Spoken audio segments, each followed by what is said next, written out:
Welcome to the Growth Zone. I am Christian Bartsch and I have a really interesting session for you today.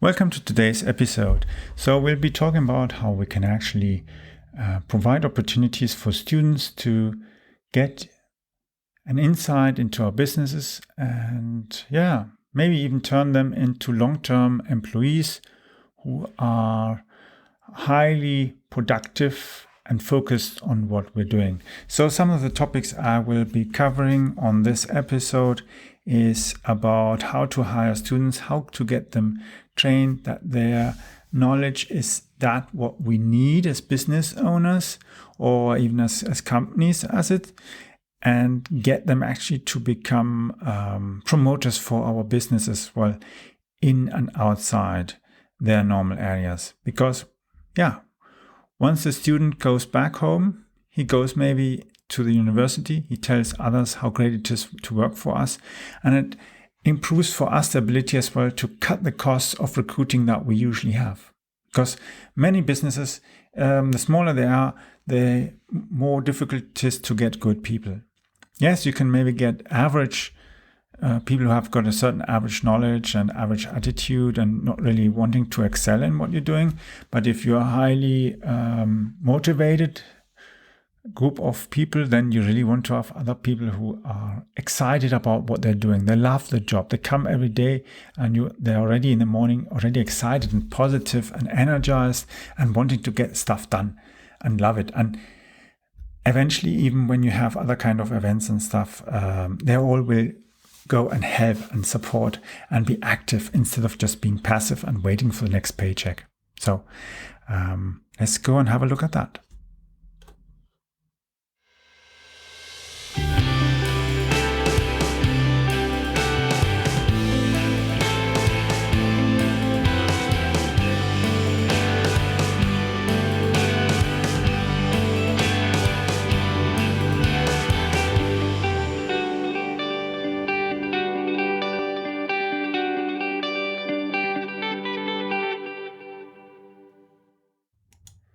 So let's have a look at how we can turn students into future employees and even promoters for our business.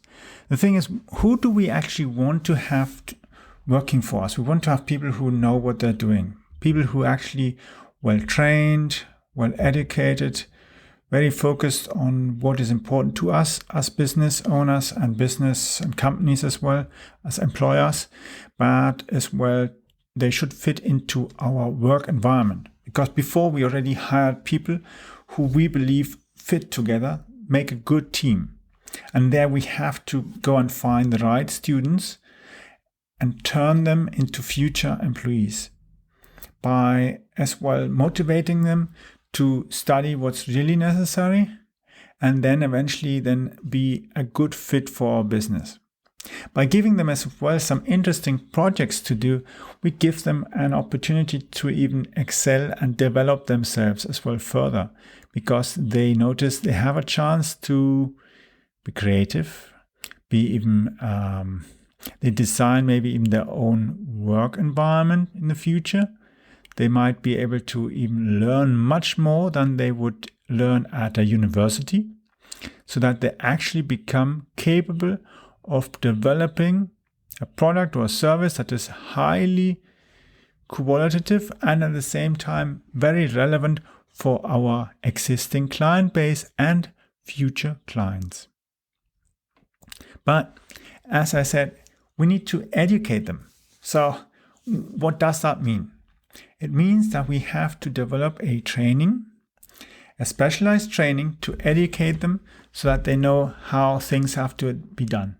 Let's say you have a business that produces some kind of physical product, and you have an area where production is, an area where logistics is, an area where the products are maybe designed. You have a sales team, a marketing team, all these different organizational units. And this person maybe he's studying economics, maybe he's studying engineering, physics, mathematics, or any kind of field that somehow seems to be in any way relevant for your business if you put on top the knowledge that is really needed. Because university only provides them a ground knowledge, but this ground knowledge on its own isn't worth anything to us business owners. It is only then worth when we add the icing on top. And that icing is a specific knowledge of how things have to be done, of how things are done and developed and produced and service provided the way it actually makes us as business a unique offer to the market.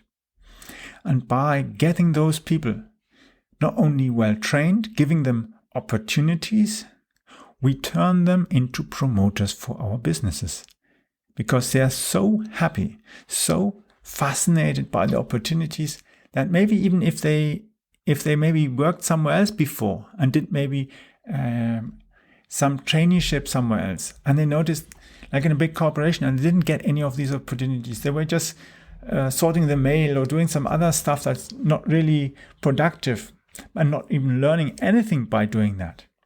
If they're actually doing something, and even if it is even mowing the lawn, and they actually learn something, how they have to, for instance, service the machine or do other things, it gives them opportunities to develop new skills and develop as well their own habits, their own mentality, and develop themselves as well to educated adults. But we as employers have a big opportunity by doing that, because we can customize our training, our onboarding training, into the training that is necessary so that these people can provide or develop or do whatever they have to do for our business in a consistent manner that is efficient, that is qualitative, productive, and exactly what makes us a unique opportunity for the market. So why should I do that? Why should I even bother? It costs me money. Yes, it costs me money. It costs me time. It might even require that I might maybe select somebody in the organization who then acts like a trainer and leads them and trains them and shows them certain different things. And maybe some of the different parts might even have to invest maybe 5 hours a week maybe into those people. But it's much valuable than you would expect, because let's have a look.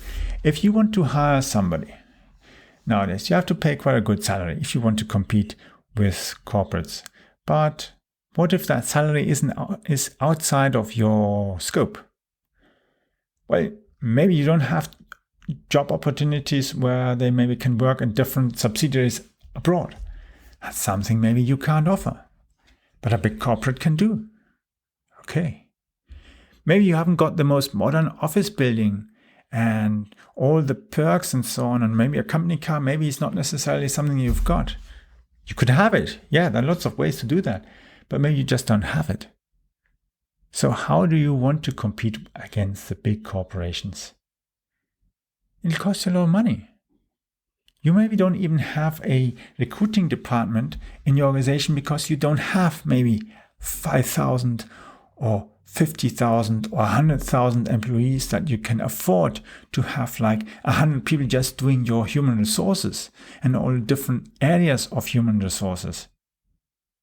Then you'll have to go and take a recruiter to the side and get an outside recruiter to do the work for you. And this recruiter will charge as well. He'll easily charge you 3 months, maybe even 12 months salary as a fee for getting you the right person.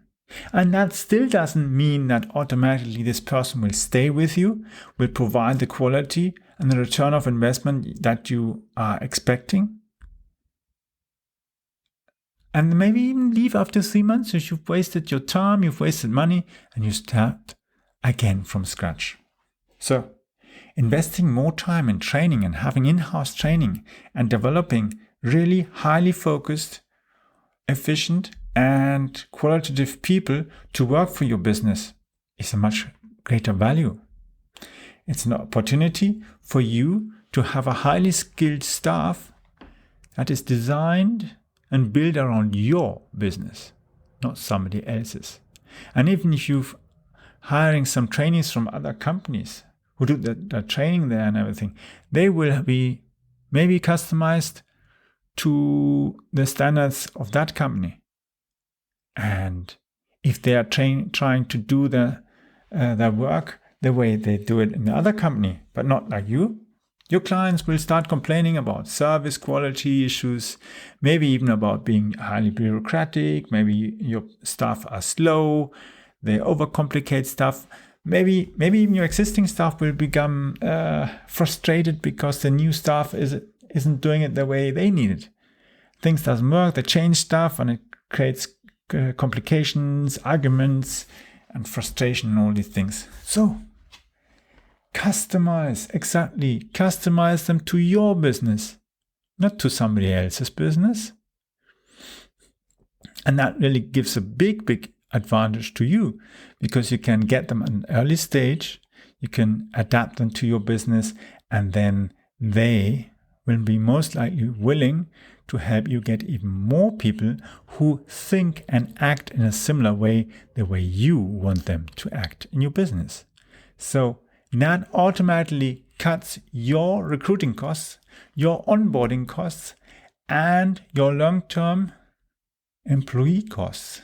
Exactly. Your staff is so customized that they love your work. And it would go out of their mind to even leave your business. And if they left and went to a certain other company, yes, they might learn something new, and then eventually they might want to come back and bring you more information and new knowledge from other business areas.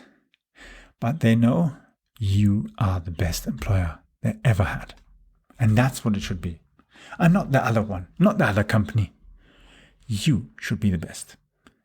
And they will tell even their own kids that they, after they study or whilst they study, they should go and work for you. Hey, that could mean that over 5 generations, you could be getting people to work for you who match your specifications.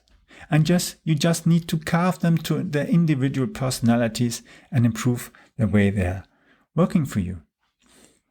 You can regularly train them as well in new skills. That'll be even a refreshing opportunity for them.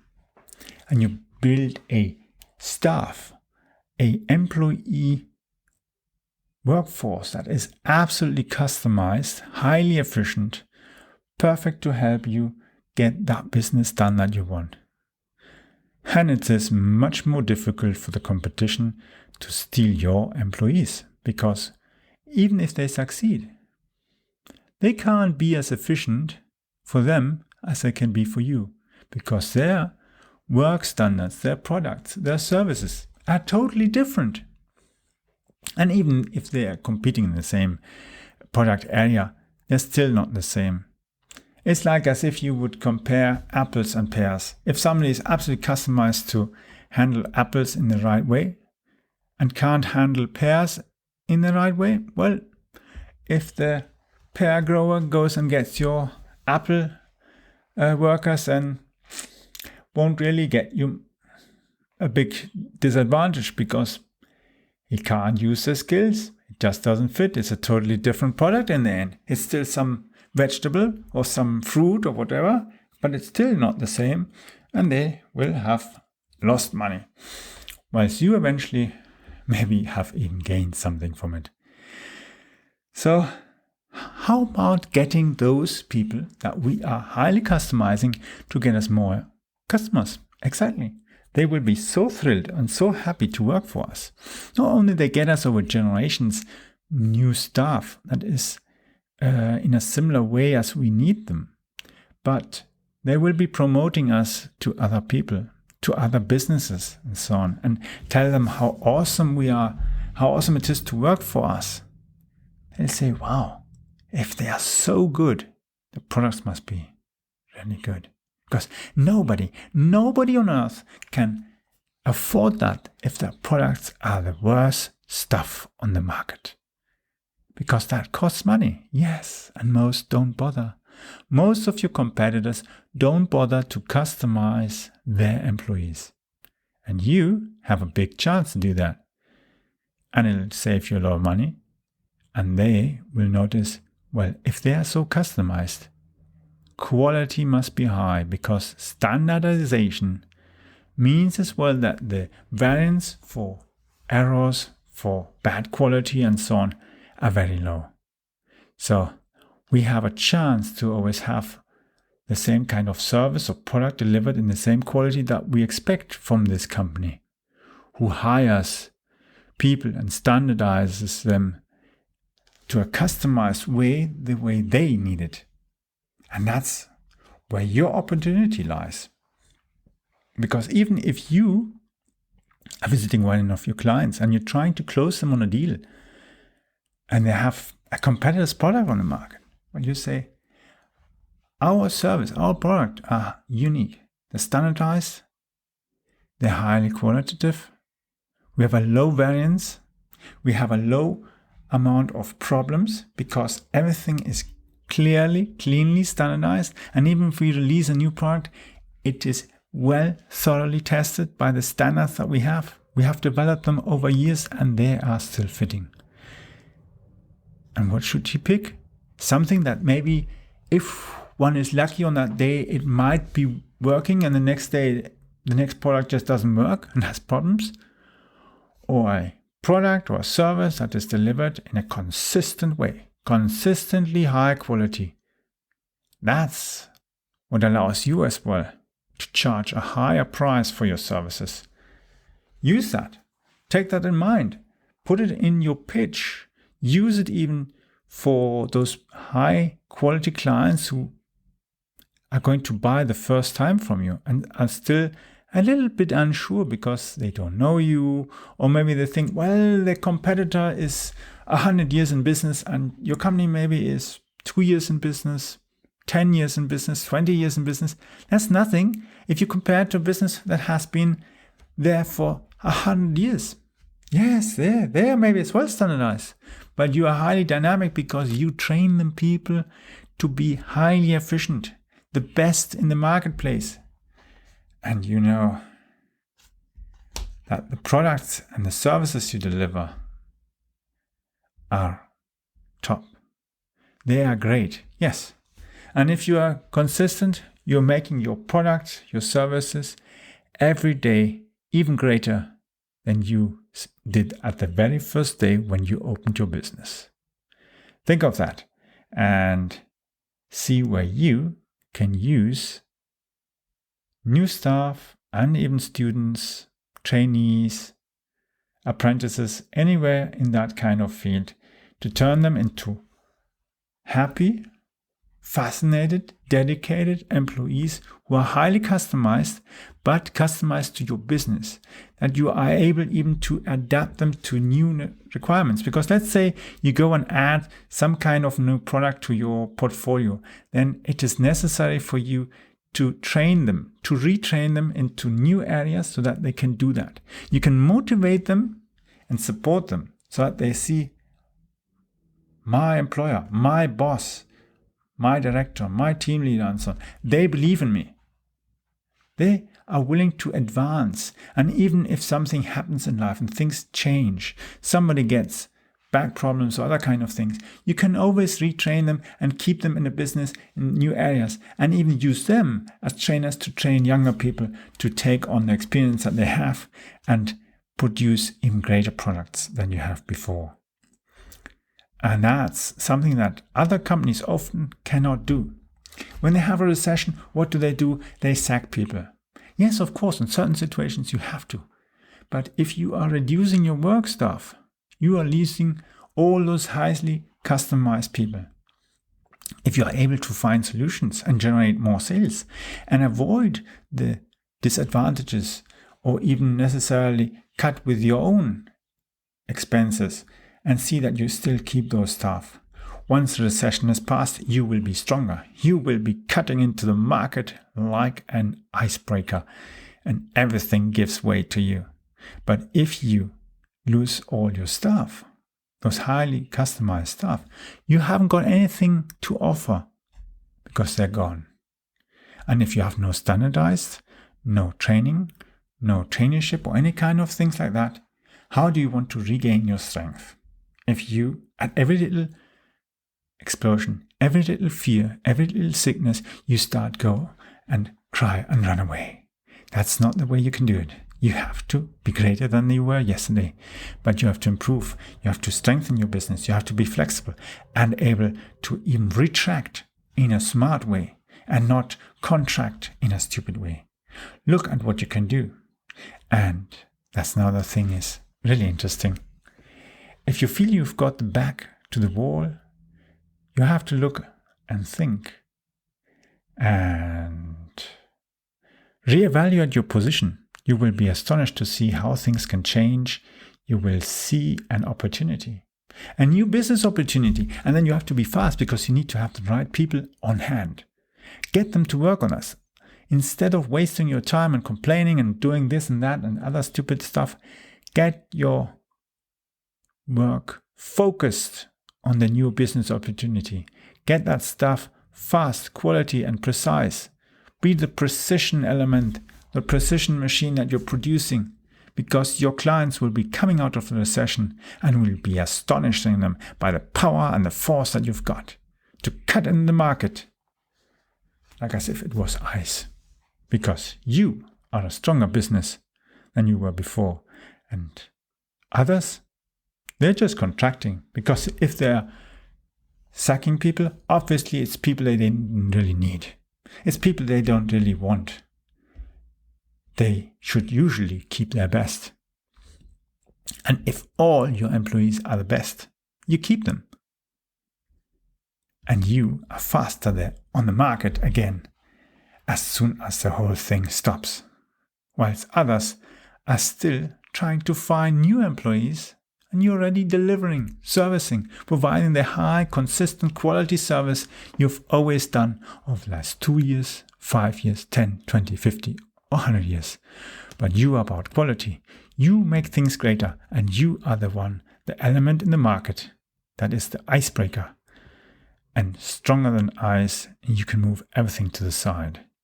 Because your business has a standardized, customized workforce that is customized to your business and not to the business of your competitors, because you are the icebreaker in the market. Have a great day. I hope you have enjoyed this, and it's very important to focus on how to develop your staff, continue building the quality and the service, and as well the push and the pull effects on your recruiting activities as well. Makes you independent from other recruiters. But let's have a look what will be in the next episode. That's where we will be focusing on following topic. Is it acceptable to hold your sales team accountable? Why should we at all hold them accountable? And how can we do that? How we can even benefit from that in a turnover situation? What I mean by that, how can we really generate more revenue by having our sales team accountable and developing their skills in a measurable way so that we are able to generate more sales and measure as well what's working and what's not working. Well, that's all for today's episode of The Growth Zone. Thank you for listening. Make sure you subscribe to the podcast on iTunes or Spotify so you never miss an episode. Plus, if you haven't got your signed copy of the marketing book, stop by on our website at book.prmediareach.com and hurry, because the reserved batch of signed books are almost sold out. So, the address is book.prmediareach.com. I'll repeat, book.prmediareach.com.